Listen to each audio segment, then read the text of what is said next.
Hello students, welcome to Shubham lecturer channel.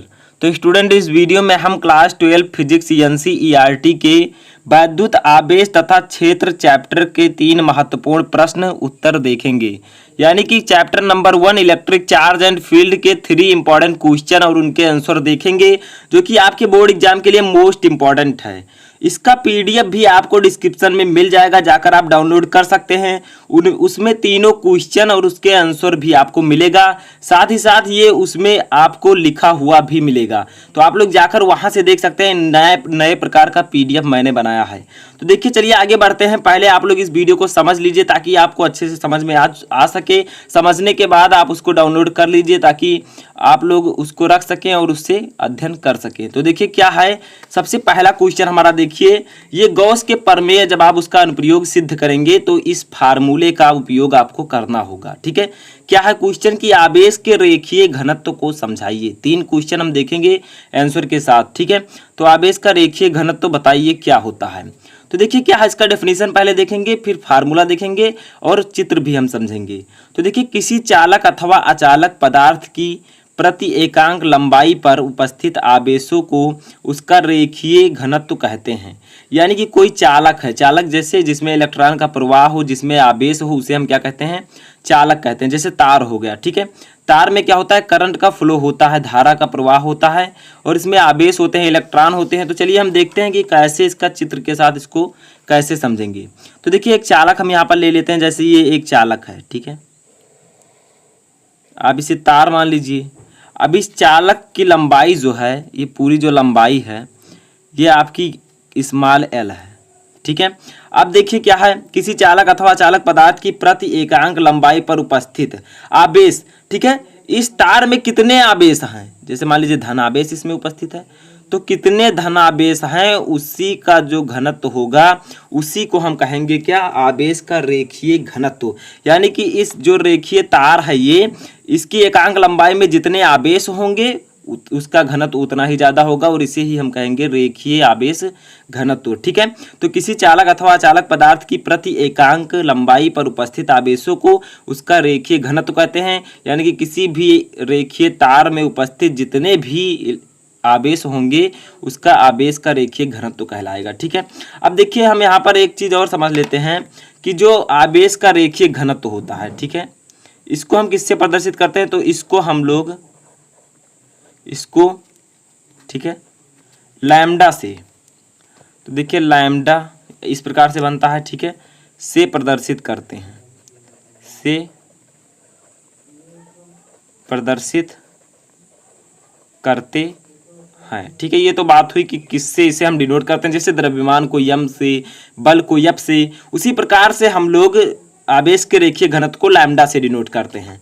अब देखिए lambda equal to होता क्या है, तो सूत्र अब हम यहाँ पर देखेंगे। ठीक है, सूत्र का मतलब फार्मूला। ठीक है, तो फार्मूला क्या होगा आपका, देखिए अब हम यहाँ पर समझ लेते हैं थोड़ा सा। यदि यल लंबाई, जैसे देखिए आप लिख भी सकते हैं, यदि यल लंबाई के चालक पर एक समान रूप से फैला हुआ आवेश Q है, ठीक है, तब आवेश का रेखीय घनत्व।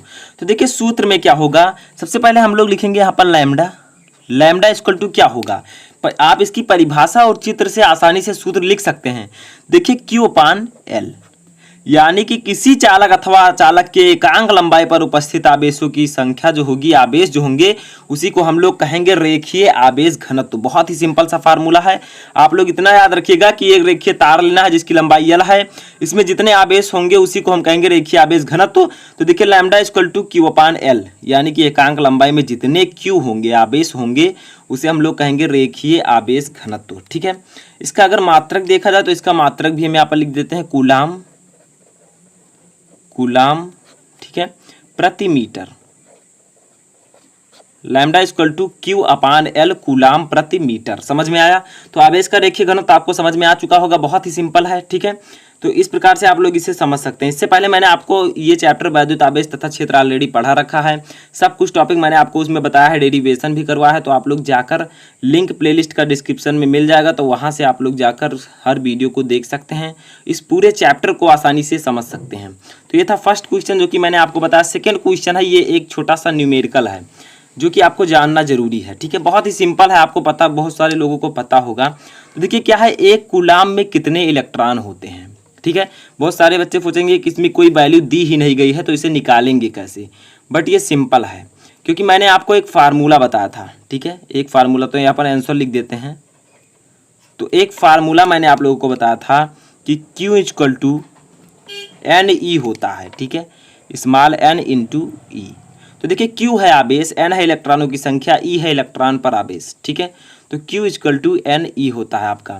तो आगे देखिए, अब हमें क्या निकालना है कि एक कूलाम आवेश में कितने इलेक्ट्रॉन हैं। तो यहाँ पर आपको पता है कि कितना कूलाम आवेश है, एक कूलाम, तो Q इक्वल टू एक कूलाम। ठीक है, ये वैल्यू दी गई है, तो Q इक्वल टू हमने रख दिया एक कूलाम। अब चलिए यहाँ पर रखते हैं, हमें क्या निकालना है, कितने इलेक्ट्रॉन है, यानी कि इलेक्ट्रॉनों की संख्या निकालनी है, तो हमें n निकालना है। तो n को इधर कर लेते हैं। ठीक है, तो सबसे पहले हम इधर कर लेते हैं, n निकालनी है हमें, तो n इक्वल टू आपका हो जाएगा Q अपान E। ठीक है, Q अपान E। तो चलिए अब हम इसी पर वैल्यू रख देते हैं, आपका आंसर आ जाएगा।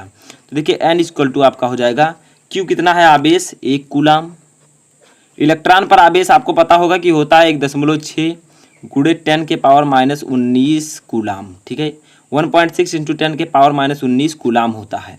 समझ में आया, इलेक्ट्रॉन पर आवेश आप लोग याद रखिएगा। तो देखिए अब क्या होगा आपका, ये इलेक्ट्रॉनों की संख्या कितनी हो जाएगी एक कूलाम आवेश में। तो जब इसको आप इससे डिवाइड करेंगे, ठीक है, जब दोनों को आप डिवाइड करेंगे तो लास्ट में जो आपका आंसर आएगा वो आएगा 6.25 इंटू 10 के पावर 18 इलेक्ट्रॉन। ठीक है, यानी कि सिंपल भाषा में बोला जाए तो ये हो जाएगा आपका 6.25 गुणे 10 की घात 18 इलेक्ट्रॉन। तो इसमें कुछ भी नहीं है, एक कूलाम में कितने इलेक्ट्रॉन होते हैं, तो हमने रखा Q equal to NE। Coulomb आवेश कितना दिया गया है, एक कूलाम, तो Q के स्थान पर हमें एक रखना है, हमें निकालना है इलेक्ट्रॉनों की संख्या, तो N equal to Q upon E। ठीक है, N इक्वल टू Q कितना दिया गया है, एक कूलाम, तो एक हमने रख दिया। इलेक्ट्रॉन पर आवेश कितना होता है, 1.6 गुणे 10 के पावर माइनस 19, तो हमने यहाँ पर इसकी वैल्यू रख दी। तो N इक्वल टू सिंपली आपका आ गया 6.25 गुणे 10 की घात 18। तो यहाँ पर आप लोग याद रखिएगा कि जो इलेक्ट्रॉन पर आवेश होता है, ठीक है, इलेक्ट्रॉन पर आवेश जो होता है वो आपका होता है 1.6 गुणे 10 के पावर माइनस 19 कूलाम। ठीक है, तो चलिए अब हम देखते हैं अपना तीसरा इंपॉर्टेंट क्वेश्चन। ये तो था दूसरा इंपॉर्टेंट क्वेश्चन। ठीक है, तो इसको आप लोग याद रखिएगा, आपके फिजिक्स एंड केमिस्ट्री दोनों में काम आएगा। तो बहुत ही इंपॉर्टेंट टॉपिक है ये, तो इसको आप लोग इसकी वैल्यू याद रखिएगा। तो हम देखते हैं अपना तीसरा इंपॉर्टेंट क्वेश्चन क्या है। तो देखिए स्टूडेंट, क्वेश्चन नंबर 3 है हमारा, जो कि इंपॉर्टेंट है कि कूलाम के नियम का सदिश रूप लिखिए। ठीक है, जो कूलाम का नियम होता है इसका सदिश रूप लिखिए। तो कूलाम का नियम तो मैंने आपको ऑलरेडी पढ़ा दिया है, उसका भी लिंक आपको डिस्क्रिप्शन में मिल जाएगा, तो वहां से जाकर आप कूलाम के नियम को समझ सकते हैं, चित्र के साथ उसके सूत्र को समझ सकते हैं। ठीक है, तो कूलाम के नियम का जो ये आपके पूछ रहा है कि सदिश स्वरूप लिखिए। ठीक है, तो देखिए क्या होता है कूलाम के नियम का स्वरूप। तो एफ वेक्टर, यानी कि जो बल होता है वो एफ वेक्टर 1 2, ठीक है, इक्वल टू आपका होगा माइनस एफ वेक्टर, ठीक है, 2 1 2 1। ठीक है, तो F vector 1 2 equal to minus F vector 2 1। ठीक है, तो ये आपका होगा कूलाम के नियम का सदिश स्वरूप।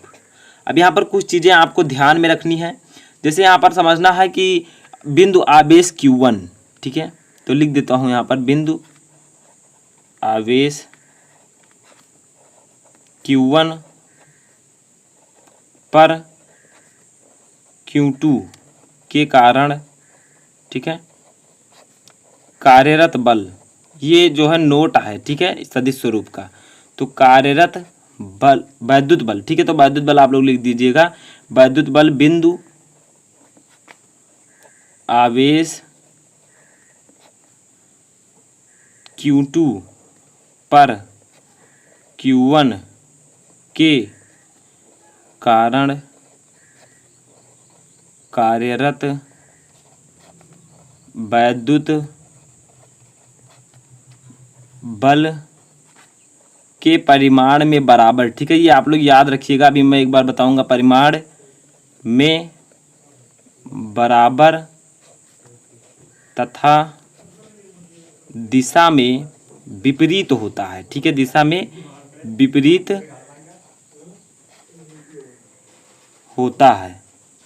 तो देखिए क्या है ये आपका क्वेश्चन कि कूलाम के नियम का सदिश स्वरूप बताइए। तो F vector 1 2 equal to minus F vector 2 1।